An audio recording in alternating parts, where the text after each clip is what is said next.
whole premise of the game is that you start off as a little bunny who has just moved into their new home. The door seems to be open inside the house, and when you talk to your mother, she says, "The door's open. Could the rental man already be here?" Soon you then begin to investigate by heading into the house, but as soon as you enter the home, the door seems to shut on you without any way of opening it. Who closed the door? Hey, open up. But I'm the one inside it. It won't open. As you search around the house, clicking around the prompts as it keeps telling you to find the rental man.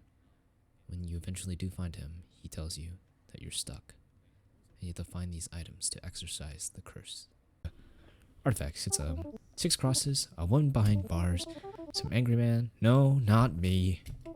3 candles, and then... What? Wait, I think you should know. There appears to be a secret room somewhere in here. I don't know how to summon it, but some of the stuff is probably there. Good luck. Venture off to find items, but strange things are happening around the house, which is quite unsettling.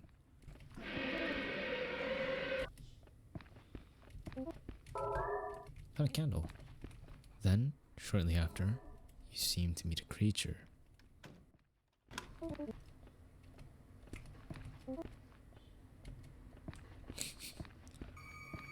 Oh. You finally collected all the items. You then hear a loud. The cause of the sound is the secret room that the rental man was speaking about. You are transported into a maze filled with mirrors. You find the last couple of items in the maze and eventually find a door. Found one! Oh, there's the door. It seems to lead to a space filled with rocks floating in the air. This was the ritual. Oh.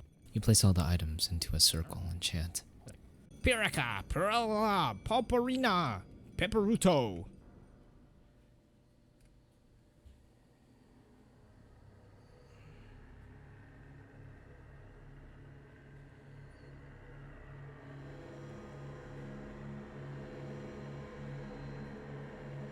Oh my god.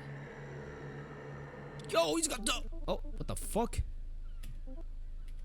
Seems like the rental man is not here yet. Might as well unpack what we can.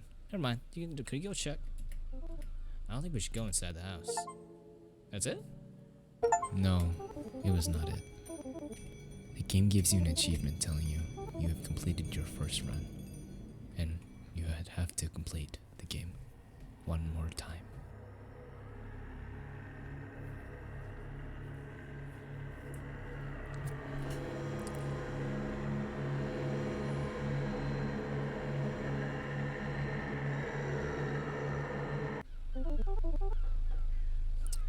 Umi, are you listening?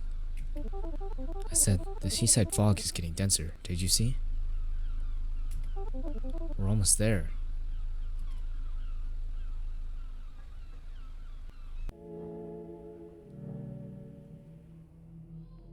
Did Umi escape, or is she actually still in the loop?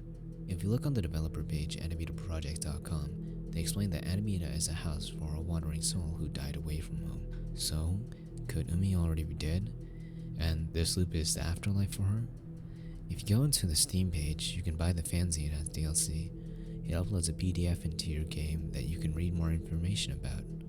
This PDF unfolds a story about the game developers. October 24th, the team of developers Lonely House went on a beach trip to create a horror game, and on this page it shows a map. So I researched more about Lonely House and found out they're from Chile. I looked up a map and looked around the edges of the area and found a location exactly shown on the map. It was in Santo Domingo. On the map there was highlights, so I looked in and zoomed into the area, but could not find anything weird about it.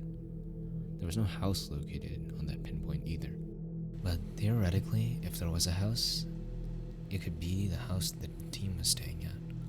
Also on the map there was an image of Umi, and I thought to myself, it could be where Umi died at.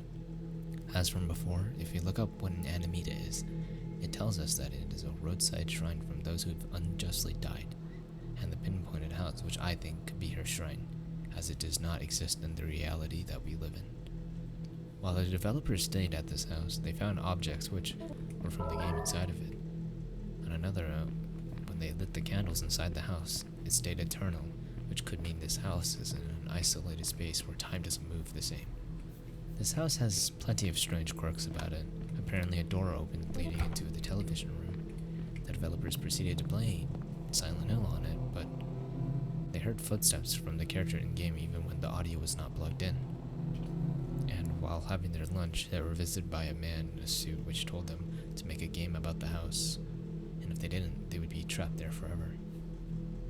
The author, R, then proceeded to write about the layout of the house, explaining the one that we see in the game. As the author searched around the house, intrigued by it, the other developers seemed to forget about the author. First, it was their voice, then their complete existence.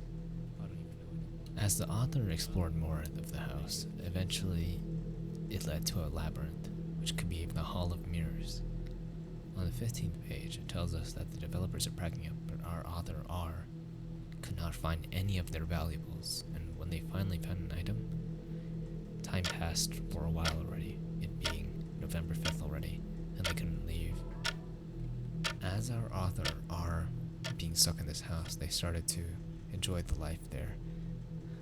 At the end of it, the author seems to want to make us go to that house. And then he talks about how the house wants us to come, as if the house is a living, breathing being. If you closely look at the documents, the only other name we saw reference was the letter A. If you look at the credits, the only name with the letter A is Alonso Canales. Trying to find the first initial of the name ARM doesn't exist, so who do they happen to be? The only other name that we know that starts with R is from the game, the Rental Man. Of course, this would conflict with some other concepts like the story the author is explaining comes from Umi's perspective, so which could it be? From my perspective, I think it's the Rentalman trying to lure us into the house from these documents by telling a false story.